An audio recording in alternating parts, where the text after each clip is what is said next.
Sit down. Do I have the same rights? You want me to hold you in contempt? Good morning, welcome to Conneaut Municipal Court. My name is Nick Irochi. I'm the judge, and this is your initial appearance hearing on traffic-related charges filed against you. As you can tell, we have several students here from the Conneaut Middle School. They are here every Tuesday morning as part of My Day in Court. It's in its 36th year of operation. It's the longest running court student program in Ohio, and sponsored by our local Conneaut Rotary Club. They're here to observe proceedings only. I'm going to read all of you your rights, and then when I'm done reading you your rights, I will call your case up individually. When I call your case up, you can take a seat in this first blue chair. If you have any questions regarding the rights I'm about to read to you, you can ask them at the time I call your case up, and then we'll address the charge or charges filed against you. So please pay attention to the rights I'm about to read to you. You do have a right to a copy of the complaint filed against you. In traffic court, that complaint is the officer's citation. If you did not receive a copy of that, let me know, and I'll make sure you get a copy of that at the time I call your case.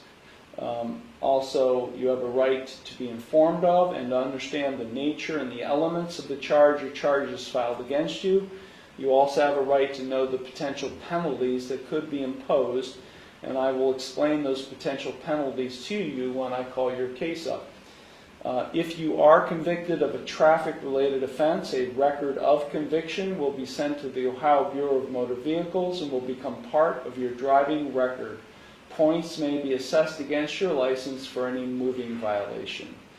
You have a right to remain silent and not to say anything during this hearing that might incriminate yourself. Any statement you make could be used against you.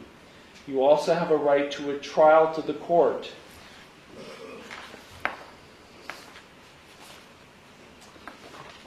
Now, each of you have 3 plea options available with respect to each of the charges filed against you. You can either plead guilty, not guilty, or no contest. If you plead guilty, that is a complete admission by you to the offense charged. If you plead guilty, the court will find you guilty, and then I will impose sentence. The second option is you can plead not guilty. If you plead not guilty, that is a denial by you to the offense charged. And as I said earlier, if you plead not guilty, I will set your case for further proceedings after today, and I will set a bond. The third option is you can plead no contest. If you plead no contest, that is not an admission of your guilt, but it is an admission by you of the truth of the facts alleged in the complaint filed against you. If you enter a plea of no contest, this court will find you guilty, and I will impose sentence without any evidence being presented against you. However, the plea of no contest cannot be used against you in any later civil or criminal proceedings. The court is now calling City of Conneaut v. Amber McHenry, case number 24 TRD 819. Ma'am. I'm sorry. I'm just trying to get my stuff situated so it's ready here.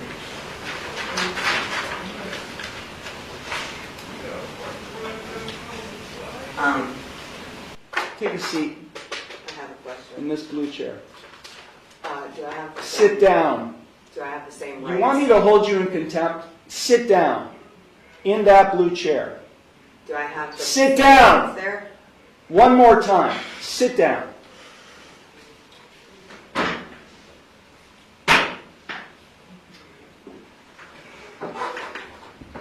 Now you'll answer my questions.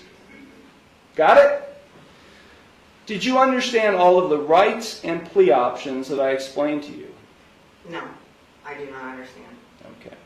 Then I will enter no plea to the charges filed against you. Well, let me just explain to you. You are charged, and I do have a signature on the citation which shows you've been served. You are charged with 1 count of no operator's license, a minor misdemeanor subject to a maximum fine of $150 plus court costs. You also are charged with 1 count of expired plates, also a minor misdemeanor, subject to a maximum fine of $150 in court costs.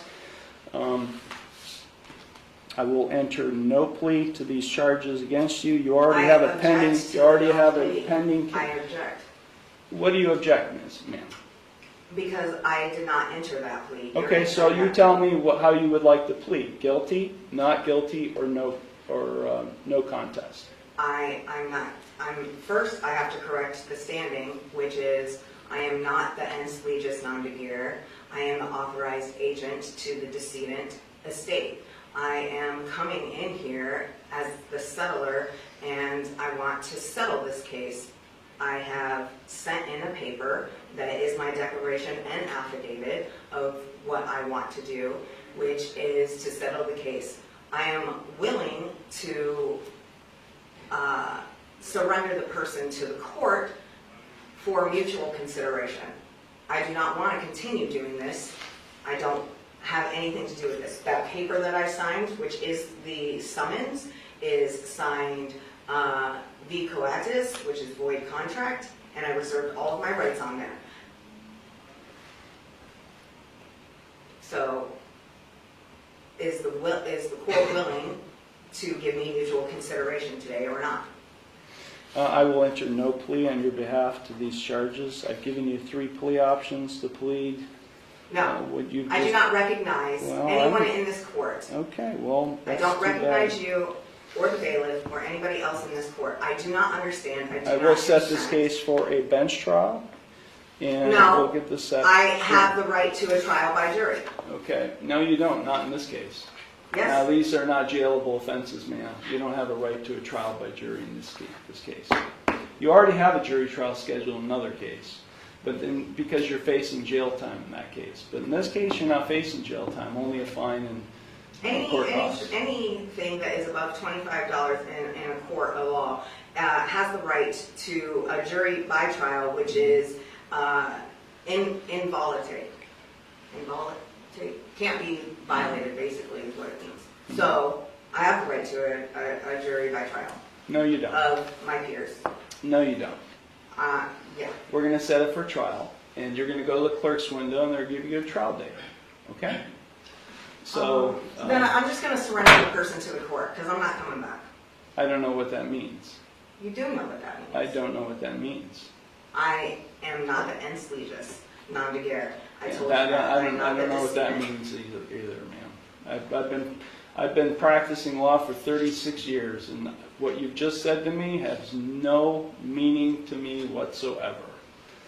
So, Great. yeah. So Ma'am, if you don't leave the courtroom, and if you don't go to the clerk's window to get a trial date, I'll have you arrested and hold you in contempt of court. With what contract? There is no contract. I know there's not. You're looking at the contract. You're looking at the one who's going to be able to, has the authority to be able to put you in jail, and I'll hold you in contempt. So let me say it one last time, because we have other cases to handle today. If you don't leave the courtroom and go to the clerk's window and get a trial date, which is what I'm scheduling in this case, I will hold you in contempt of court and I'll have you arrested. So, contempt of court for what? What contempt? For not doing what I'm telling you to do, which is to go to the clerk's window and to get a trial date. You're the trustee and I'm the beneficiary. No, there is no trust relationship here. No, there isn't. I've drafted many trusts, and there is no trust relationship between the judge and you, the defendant. Yeah, because You are not the beneficiary, and nor am I the trustee. Yes, Yeah, that's just not how it works, man. it is. Not how it works. You either go to the clerk's window now and get a trial date, or I'll have you taken into custody now. You got it?